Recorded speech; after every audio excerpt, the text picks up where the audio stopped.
مسلمان کی شان ایمان کے ساتھ بلند ہوتی ہے۔ اعتکاف میں بیٹھا ہوا تھا، چھوٹی مسجد تھی، وضوخانہ بھی تھوڑا قریب تھا، اکثر معتکفین آرام کر رہے تھے، ایسے 9-10 بجے 11 بجے میں ٹہل رہا تھا تو میں نے دیکھا کچھ نوجوان یہ میدان سے کھیلتے ہوئے آئے اور وضوخانے میں پانی پی رہے، رمضان شریف کا آخری اشر آئے۔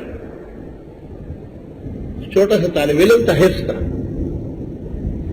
میں نے کہا کہ جلدی جلدی کسی بڑے طلباء کو میرے پاس بلاؤ فوراً۔ انہوں نے کہا مجھے کہے نا کیا کرنا۔ میں نے کہا یہ جو آدمی ہے ان کو میرے ہاتھ میں دینا ہے، اندر پکڑ کے لانا ہے۔ تو کہا میں ماروں کیا؟ میں نے کیا آپ حکم دے؟ اس کی ٹانگوں میں گھس کے ٹڑا یوں پڑا ملتا تھا، 4-5 کو لہولہان کر کے بھگا دیا۔ میں نے کہا ان کو کہو بھی نہ کہ تم نے روزہ کھایا اس لیے مار رہا ہے، کہا ایک دفعہ پھر گراتا ہوں پھر کہوں گا۔ ایسے بہادر تھا، چھوٹا سا اتنا سا ننھا لیکن پریکٹس زبردست۔ 10 سے 25 کا گٹا کو 4 سے بٹا افادی فاقڑ ایسی بیارو جماعت کی روزی نہ ہو رہی دے لگانو وٹو من ناسیتا سے روزی ہو رہی۔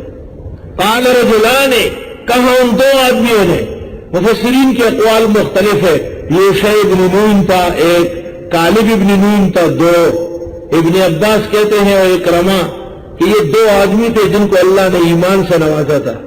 امام راضی کی رائے یہ ہے کہ یہ حضرت موسیٰ اور ہارون خود ہے۔ اللہ پر بھروسہ کرو اگر تم ایمان والے ہو۔ قالوا یا موسیٰ، کہنے لگے موسیٰ، خائفین کہہ رہے، انا لن ندخلها ابدا، ہم نہیں داخل ہو سکتے اس شہر میں کبھی بھی، ما داموا فیہا، جب تک کہ وہ وہاں ہیں، فاذهب انت وربک فقاتلا، پس جائیے آپ اور آپ کا رب اور لڑیے، انا ہاہنا قاعدون، ہم یہیں پر بیٹھے رہیں گے۔ بدر کے میدان میں جب حضرت رسول اللہ صلی اللہ علیہ وسلم نے اندازہ لگایا، جو صحیح جگہ تھی مشرکین نے پکڑی تھی، کنواں جو پانی کا تھا بدر کا وہ مشرکین کے قبضے میں آ گیا، تعداد ان کی بہت تھی، ابو سفیان والا قافلہ بھی اور ابو جہل والا قافلہ دونوں مسلح تھے۔ تو حضرت نے صحابہ سے مشورہ کیا کہ ہم تو حالات دیکھنے آئے تھے، لڑنے نہیں آئے تھے، اب کیا کرنا چاہیے؟ آہا، اس وقت مقداد ابن الاسود نے تقریر کی، آہا، مقداد ابن الاسود نے تقریر کی، آہا۔ ابن مسعود کہتے ہیں مقداد میری زندگی بھر کی نیکی ہے لیکن وہ تقریر کاش کہ مجھے دے۔ اور پیغمبر کو کہا ہم آپ پر ایمان لائے ہیں، ہم نے آپ کی وجہ سے خدا کو پہچانا ہے، ہم قوم موسیٰ نہیں ہیں جنہوں نے اپنے نبی کو کہا اذهب انت وربك فقاتلا انا هاهنا قاعدون، بل نقاتل عن يمينك وعن شمالك وعن امامك وعن خلفك حتى نقتل بين يديك، ہم آپ کے دائیں بائیں آگے پیچھے لڑیں گے یہاں تک کہ آپ کے سامنے ہم شہادت نوش کر لیں، لیکن بھاگنے والے نہیں ہیں، نہ میدان چھوڑنے والے، نہ آپ کو تنہا چھوڑنے والے۔ بخاری میں ہے مقداد کی تقریر سے صحابہ کرام کے قلوب میں جذبہ آیا اور حضرت بھی خوش ہوئے۔ ایک روایت میں آپ نے فرمایا مقداد کی تقریر سے مجھے جبریل نظر آیا کہ وہ نصرت کا وعدہ لے کر کے آ رہا۔ بہترین تقریر کس نے کی اور کہاں کی؟ حاضی مسئلہ ایوہ اللہ، کیا کرے، ختم بھی کرنا ہے، ختم کی قید ہٹاؤ، بس 15 پارے بہت ہیں، اور کیا، سارا قرآن 40 دن میں ہے، پھر دیکھ لو کہ کیسی تفسیر ہو رہی ہے۔ ہم بخاری میں اس جگہ پر بتاتے ہیں کہ سب سے پہلے تقریر کس نے کی، کون کون سی تقریر انعامی تقریر ہے، اس میں اس عاجز اور فقیر کی بھی 2 تقریریں، ایک بنوریہ میں ختم بخاری کے موقع پر، ایک ملحد کے جواب میں سرفراز خان کی صدارت میں، اور ایک حبیب اللہ مختار کی شہادت کے دن بنوری ٹاؤن میں، تاریخی تقریریں ہیں۔ ایسی اللہ نے بنائی تاریخی، کوئی ارادہ ایسا نہیں تھا۔ آتے ہیں غیب سے یہ مضامین خیال میں، آتے ہیں غیب سے یہ مضامین خیال میں، غالب سریر خامہ نوائے سروش ہے۔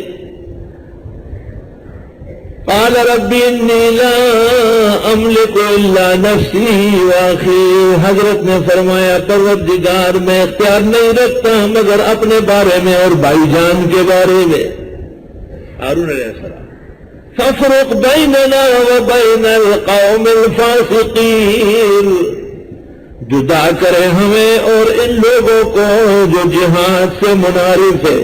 فاسقین المنحرفین عن الجہاد، ادھر لکھو المنحرفین عن الجہاد۔ خدا کا شکر و کرم ہے، مکتبہ فکر دارالعلوم دیوبند تمام امور میں اعتدال کے وقایہ پر قائم ہے۔ قال فإنها محرمة علیہم 40 سنة، یہ فتح جو ملنے والی تھی ان کی بزدلی کی وجہ سے حرام کر دی گئی ان پر 40 سال تک۔